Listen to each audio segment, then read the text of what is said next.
हरि ही ओम। हे श्रेष्ठ जनों, गंगा के आंचल में हूँ ना विपर्यंत जल में, इसलिए सत्य बोल लो। और सत्यनारायण के जैसे, ध्रुवतारा के जैसे अटल सत्य बोल रहे कि ये परिस्थिति आप पहली बार सुनेंगे। पूज्य बार जब अति बहु हरि कृपा होती है और 21 पीढ़ियों के पितरों के पुण्य उदय होते हैं ना, तब प्राणी हरि की पौड़ी अस्थि प्रभा, ब्रह्मकुंड अस्थि प्रभा, सामने देखिए अस्थि प्रभा घाट पे आता है।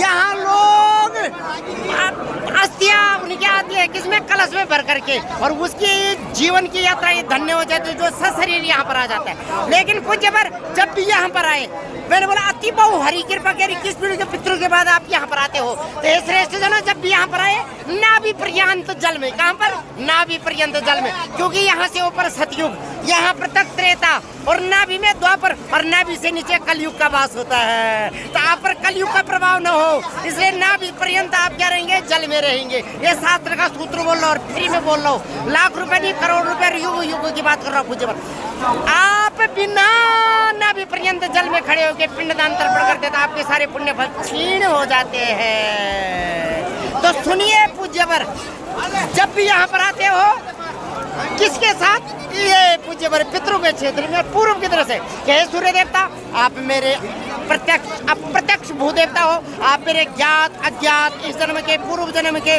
और सृष्टिता विधाता ब्रह्मा द्वारा रचित सप्तदेव नवखंड त्रिभुवन में सभी पितरों को जानने वाले हैं। वो 84 लाख योनि में जहाँ भी वहीं तृप्त हो जाए।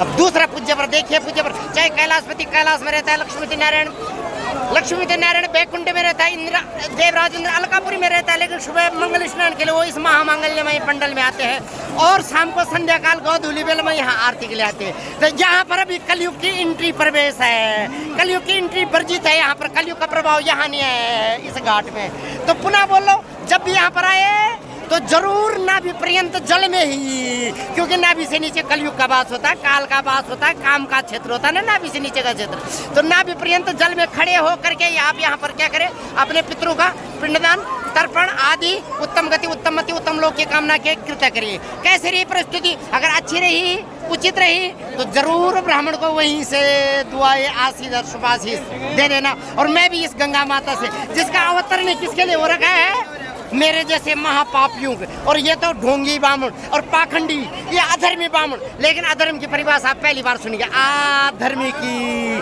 और पाखंड की। पामाने होता है पालन करना, किसका, वेद विहीन कृत्यु का, मर्यादा विहीन कृत्यु का, संस्कारों का उसका पालन करा, खंड करना जो अमर्यादित करता है, तो वो पाखंडी जरूर में हो, क्योंकि मैं मर्यादा विहीन कारतों का क्या करता हूँ, खंडन करता हूँ। आप गंगा के घाट पे आते हो, किनारे आते हो और वहीं से करके चले जाते हैं। नहीं, हे श्रेष्ठ जनों ऐसे काम न करो, अर्थ का अनर्थ न करो। जब यहाँ पर आई गए तो नाभि पर्यंत जल में होकर के अपने पितरों का क्या करो, तर्पण पिंडदान करो। तो हे श्रेष्ठ जनों, मैं भी इस माता से, हे माता जैसे आप राजा भगीरथ के 60,000 पितरों को श्री हरि का परम धाम दिया, वैसे ही जो मेरे यजमान इस परिस्थिति के उनके सभी के ज्ञात अज्ञात पितरों को श्री हरि का परम धाम मिले। हे लक्ष्मीपति नारायण जैसे तेरे बैकुंठ में धाम और क्षीर सागर में तेरी सैया, वैसी सैया धाम सबके पितरों को प्राप्त हो।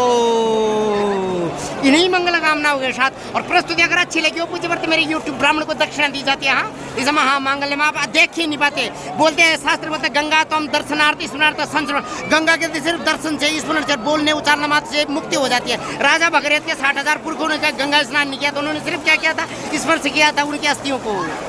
तो पूज्य वर अगर देना चाहते हैं ब्राह्मण को, तो ब्राह्मण को दक्षिणा में मेरे YouTube पे एक चैनल है जिसका नाम है विलुप्त ब्रह्म ज्ञान, क्योंकि मैं कहाँ सागर में से गागर भर रहा हूँ। देखो इस आंचल से, माँ के आंचल से क्या निकाल रहा हूँ, अनमोल रत्न वो आपके लिए भेज रखा हूँ। तो इन्हीं मंगल कामनाओं के साथ हरि ओम, हरि ओम नहीं, हरि ओम नहीं, हरि ही ओम मेरे साथ बोले, जुआ घृते हरि हरि। तो हर हर महादेव देवताभ्या पितराभ्याश्च महायोगिभ्य एव च नमः स्वाहाय सदाय नित्यमेव नमो नमः, नित्यमेव नमो नमः, नित्यमेव नमो नमः। हरि ओम नमो नारायण नमो नारायण देवताभ्या पितराभ्या महायोगिभ्य एव च नमः स्वाहाय सदाय नित्यमेव नमो नमः, नित्यमेव नमो नमः, नित्यमेव नमो नमः, नित्यमेव नमो नमः, नित्यमेव। जरा ब्राह्मण देवता इसको थोड़ा वापस कर दीजिए।